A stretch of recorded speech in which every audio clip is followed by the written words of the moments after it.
Hi everyone, I'm Steve Burns. I'm CEO of Lordstown Motors, and we've been very fortunate to have the governor and the lieutenant governor with us today.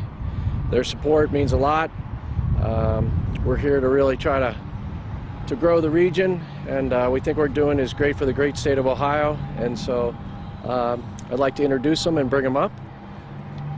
Governor DeWine and his wife, Fran, and Lieutenant Governor John Husted. Please, yeah. I just introduced you, and thanks so much for coming. Thank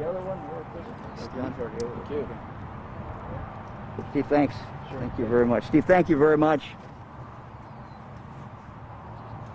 You stand up here. Yeah. Well, Fran and I and John are just very excited to be here. This is a exciting day for the state of Ohio. We just got a good look at the future, and I think when you see the pickup truck tomorrow, everyone's going to be very, very excited about it. I know we're very excited. My wife Fran comes from a family of contractors and builders, and you could see your brothers in one of those trucks, right? And all their equipment and all the other stuff that they'll carry around. So it's going to be, I think, very, very exciting when people see it. This is I think a really important day. It's Mahoning Valley, for the Mahoning Valley, and for the state of Ohio. We're proud to be here. I know tomorrow is the official unveiling, and everybody will have a chance to take a look at the truck, and the vice president will be here, and the secretary will be here. But Fran and I and John wanted to come up a day early and really have the opportunity to get a look. So we're very, very excited. John? Yeah, thanks, Governor. It's Channel 3 will get me here. There you go. I was, as we were driving up here today, I was reflecting on the fact that Governor and I had just been elected in 2018, and I got a call on a Sunday night that said that GM was going to close this plant. We hadn't even been reelected, or we hadn't even taken office yet. We were faced with that news, and we knew that we had to have a plan, and we had to find some partners. And so we worked with GM and had great conversations with them over time. And then Lordstown Motors came along, and not only have a new truck, I even have a new mask that I can use for the work that we do. But the truck is just very promising. The technology on this really can be a game changer in electric propulsion, and it gives them a great opportunity to be aggressive in getting into the market and serving customers right out of the box. And for us, the great news is it's going to happen in Ohio. We love the branding of Voltage Valley that we saw in there with the battery plant and Lordstown Motors. This has the potential to be such a great future for the Mahoning Valley in Ohio. Ohio wants to be a big leader in electric technologies and building the platforms and the infrastructure to be successful, and the governor's given us the charge to lead in that space. He is, I've never seen anybody balance more issues in my life than he's had to balance, and we're just really proud to be here today, and we wish Steve and the team at Lordstown Motors great success when they do the big unveil tomorrow. I mean, I think this really is the future. I think, as we talk to some of the engineers, we talk to the folks that have been putting this together, they're so very, very excited. Ohio has always been a auto state, auto parts state, auto state, and this is really, this is the future. I think this truck really has a great competitive advantage over its competitors. The fact that you all have been able to put this together this quick, I'm just shocked that anybody could do that quick. Part of it is that obviously we have a great facility here. We knew it was a great facility, kept in great order, and so they were able to come in and get started right away. So exciting day. We're happy to answer any questions.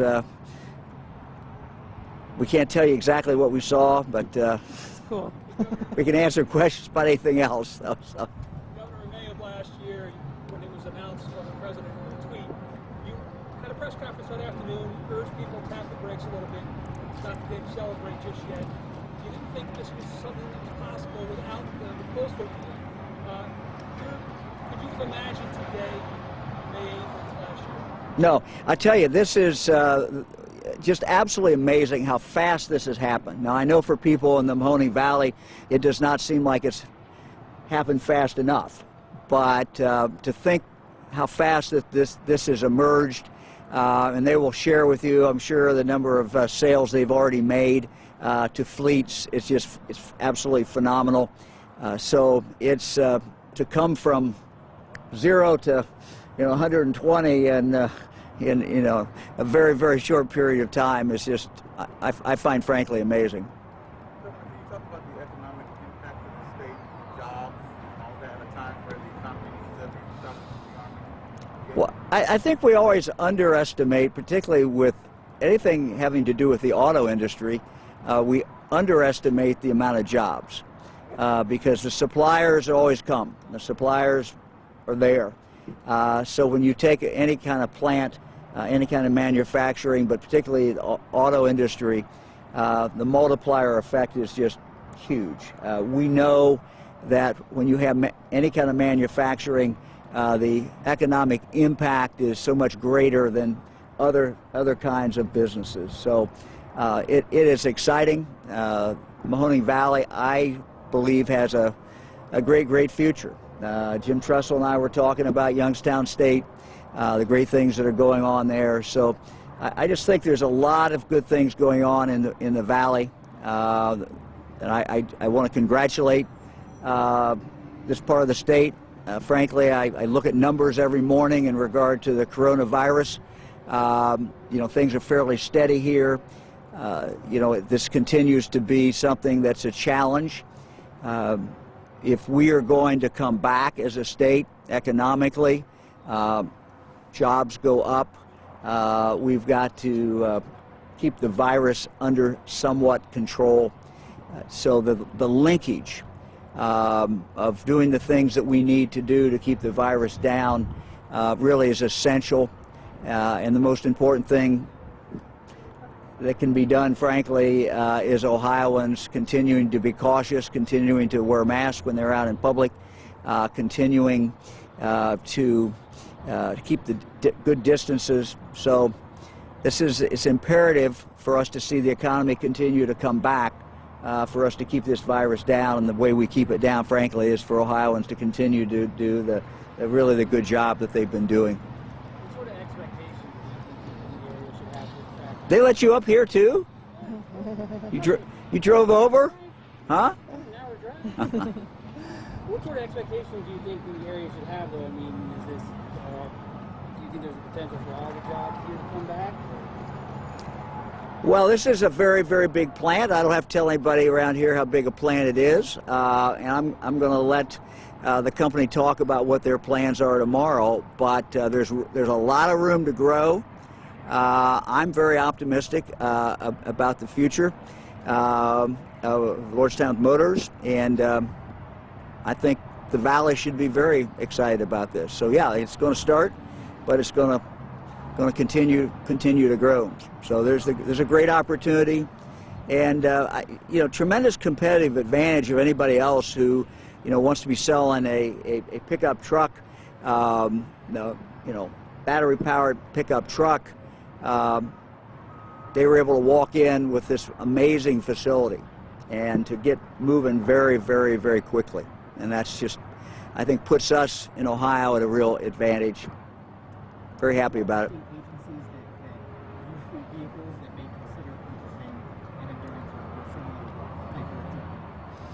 I missed the first part of it. I'm sorry.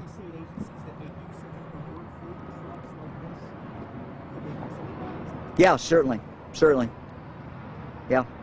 Governor of the state of Ohio is looking to collect $60 million from General Motors for tax incentives that they gave years ago. Do you support that effort? We've had an excellent relationship with General Motors from the beginning of this. We didn't obviously like them pulling out, but you know, from the word go, one of the first things I did and John did after we were elected, we went to Detroit. We talked to General Motors.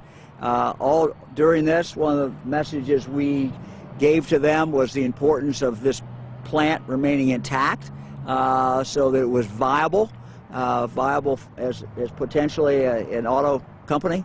And so that relationship has been a good relationship. It's going to continue to be a good relationship. And we're in discussions, I should say, with them. And what we hope to do is come out as a win-win. A win for them, a win for us. You know, we don't necessarily have to get that cash back, but what we do want to see is things that promote jobs in Ohio. And that's where our real focus is. John, I know you've been working on that. Do you want to add anything to that? Thanks, Governor. I've made several trips to GM, both to Washington and to Detroit, to make sure that we're having a good, constructive conversation with them. GM's committed to Ohio. We're committed to GM. They have major investments in Dayton and Toledo. Here with the partnership with LG Chem, they're involved with Lordstown Motors, and we just want to make sure that we're fulfilling the expectation that we had with the taxpayers' money in that conversation, also in a way that's supportive of GM and job creation in the state. Those conversations have been very constructive. We don't see them as adversarial, and we'll get to a place where everybody wins. Why has the state decided to pursue that clawback when other efforts it failed? Why was now the time to pursue that clawback? Well, I wouldn't say pursue is the right word, frankly. You know, it's there.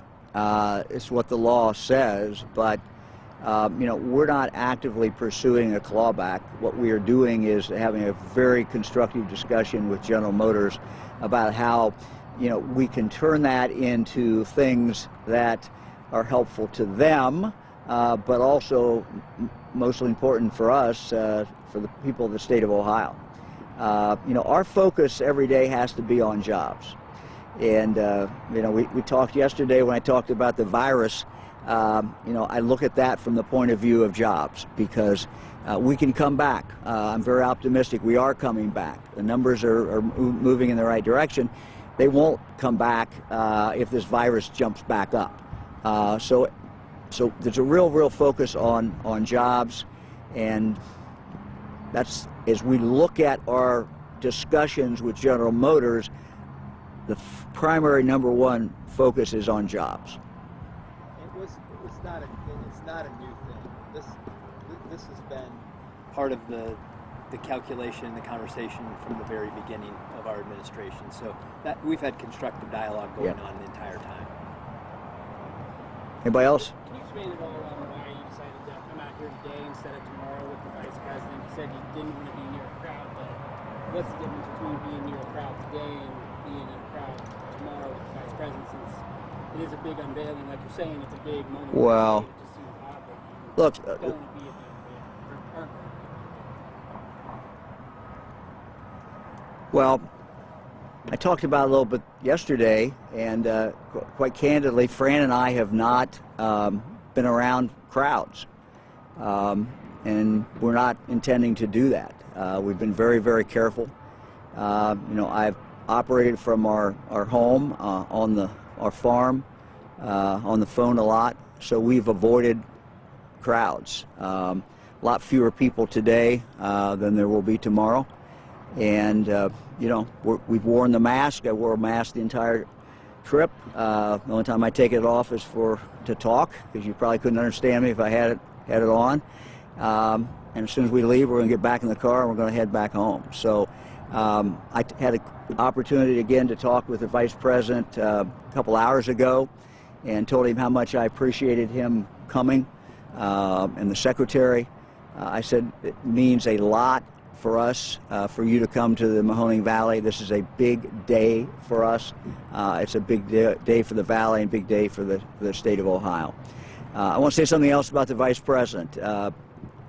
We have calls with governors at least once a week with the Vice President and other medical people, health people from the White House and the administration. And if you could be on those calls, I think you would find them to be amazingly constructive, where the vice president is talking Democrat, Republican, governors, doesn't matter. We all have the coronavirus problem. We're all fighting it. We're all trying to be more aggressive, more testing, and doing all the things that we need to do. And the vice president conducts those calls. He runs those calls, and sometimes they last an hour and a half, sometimes 2 hours. I always come out of those calls with at least a page, 3 pages of notes to go back to my team and tell them some of the things that I've learned and some of the opportunities that we have to work with the federal government. So they have done a great job, and I'm very grateful. And I want to convey that personally to the vice president when I called him today, and want to tell him that we would miss him tomorrow, but we're very happy he's here in the state of Ohio tomorrow. With the other businesses in the area supporting the plant, since these are electric trucks, how might the surrounding businesses have that made different than their businesses? Well, I'm going to let Lordstown Motors answer that tomorrow. You know, they can kind of tell you how they see things developing. You know, they see a plan, but the one thing that we just know is that when you have a auto company, particularly one that is starting from the beginning, you just see some amazing things that happen pretty quick in regard to auto suppliers, other people who are necessary to make this place work. And as they grow, the other businesses will grow. And the advantage of having them close, you know, one of the things we've seen in the last 20 or 30 years is the whole concept of getting the parts here very quickly. Having them in a close vicinity certainly makes a lot of sense. So I'm very optimistic, very bullish. John? Add something to that is that the more trucks they sell, the more prosperity will come. You asked a question earlier about what's happened. If you look at the capital markets, they're pumping money into this space now, and there are competitors that are out there. And so, you know, getting this launched, getting this out there, getting a little bit ahead of the game with the technology they have, you know, is really going to determine what happens in the big picture over time here.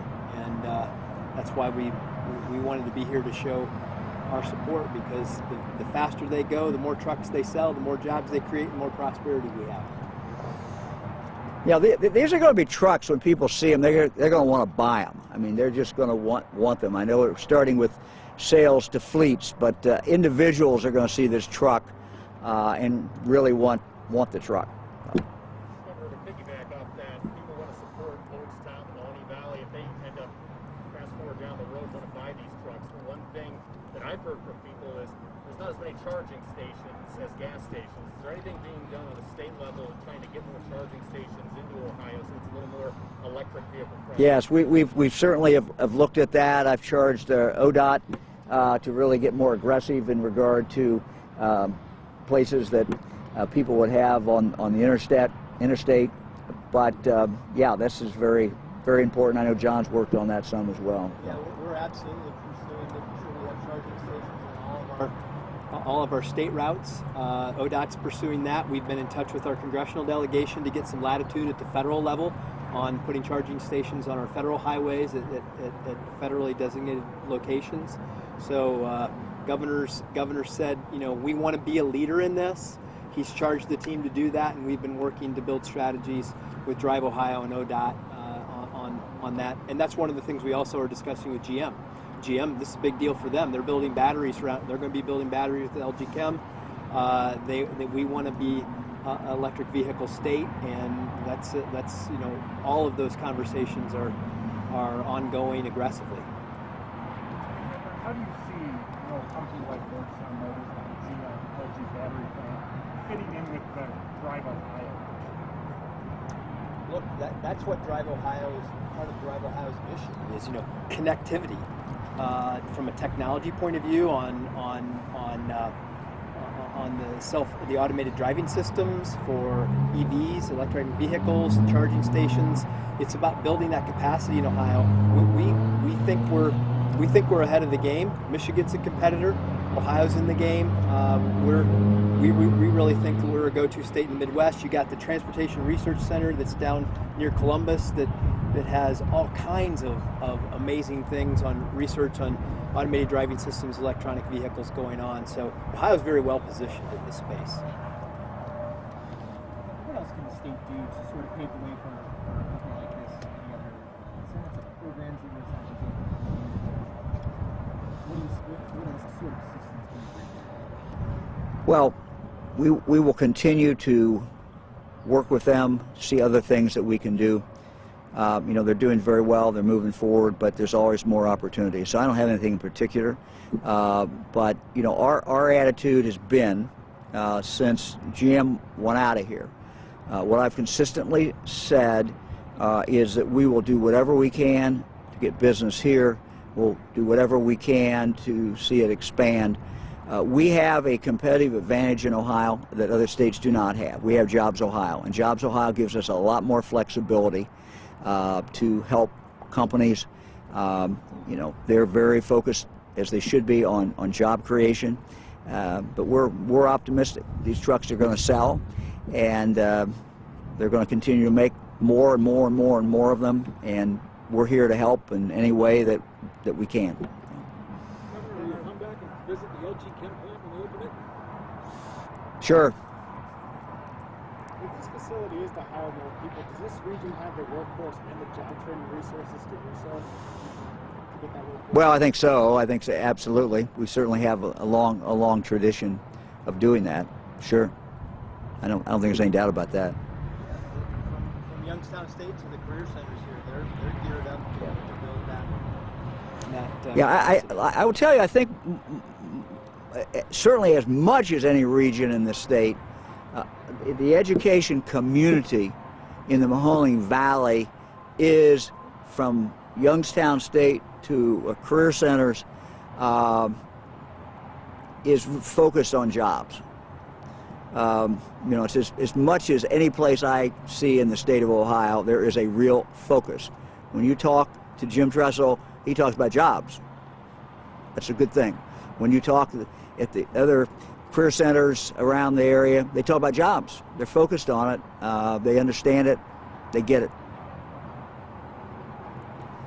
Data shows that Ohio is a state that Trump won by a fairly large margin, but it's now falling into the toss-up category. Do you believe Ohio is? I missed the last part. I'm sorry. I apologize. It's now falling into the toss-up category, basically. I mean, do you think that Ohio is a battleground state now?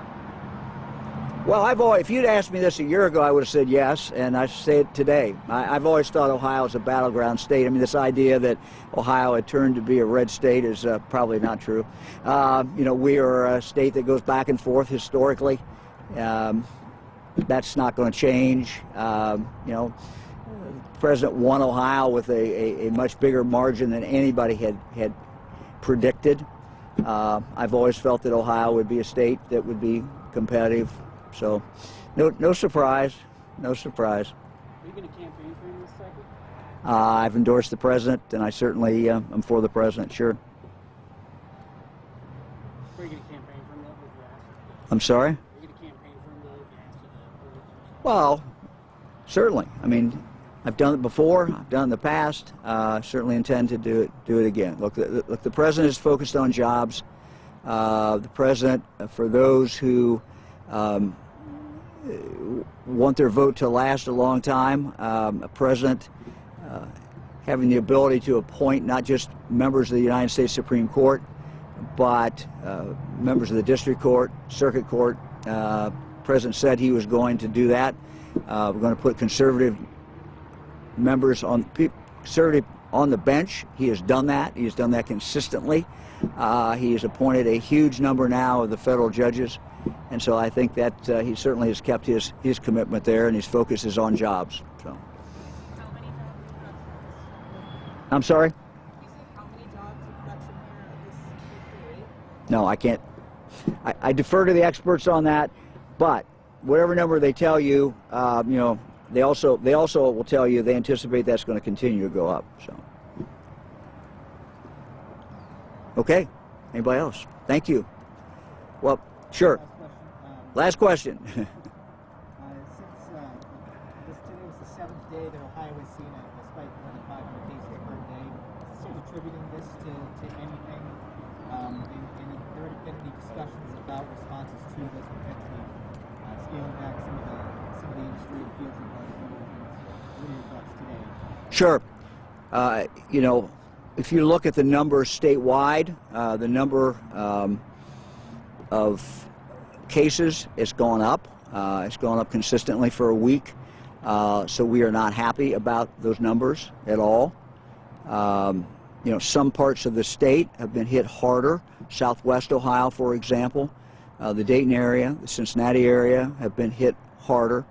But as we open up the economy, it's summer, people are out, they're moving around more. And so for anyone who's watching this or is going to read what I say, if you want the economy to continue to move, if you want to be able to get people back to work, the number one most important thing you can do is to keep this virus from spreading. We have control of this. 11.7 million Ohioans control how fast this virus will spread. So the importance of wearing the mask, the importance of keeping distance, the importance of washing your hands, the importance of just being careful, using good common sense, that is really going to determine how fast this economy can move forward. If we have a spike, if we start seeing different parts of the state where that coronavirus is really going up, won't matter what order I issue or the health director, people are going to pull back, and that's going to be very detrimental to the economy. So what I'm asking the people of Mahoning Valley today, continue to do what you've been doing. If you're out in public, wear a mask. That's what I do. You go into a store, everybody in that store who's working there is wearing a mask. They're wearing it really for you, to keep it from anything from spreading to you. If you do the same, you're being courteous to them, and you're also helping job creation in the state, helping our economy move forward. The other thing that we are doing, we have increased the testing in Ohio. We're now running between 13,000 and 14,000 tests a day. That's a significant increase, but it's not where we want to be. We're working very, very hard to continue to see those tests increase. We have said now, and again I want to convey the message, use this as an opportunity to do it. If you want a test in the state of Ohio, you can get a test. You don't have to have symptoms, you don't have to have anything else. So we have testing sites that are in the Mahoning Valley where people can get tests. We have been taking the National Guard out in what we call pop-up sites in different parts of the state. We're going to be bringing that to the Mahoning Valley, so people will simply have to show up, Fran and I did this yesterday. We took tests yesterday and filled out a little sheet. They did the test. I can tell you that all the hype about how difficult the test is I didn't find that to be true. What about you? Do you find that to be true? Okay. All right. Anyway, it was not a big deal. And so we just encourage people to do it. Fran and I got our test results back just a few minutes before we got here, and thank heavens they were negative. John, yours were negative? I'm all clear. You're clear. But we encourage people to do that because this is the one way we can become aggressive against the virus. This virus only spreads from person to person, basically. It goes from, and if we can cut that off, if we can help people, find out if people are positive, they can then be taken care of, and we can cut that off. That's the way we're going to slow this thing down. So the testing, we got to continue to increase it. We encourage you to go out and get a test. And the final thing to do is wear the mask. And this is how people stay safe.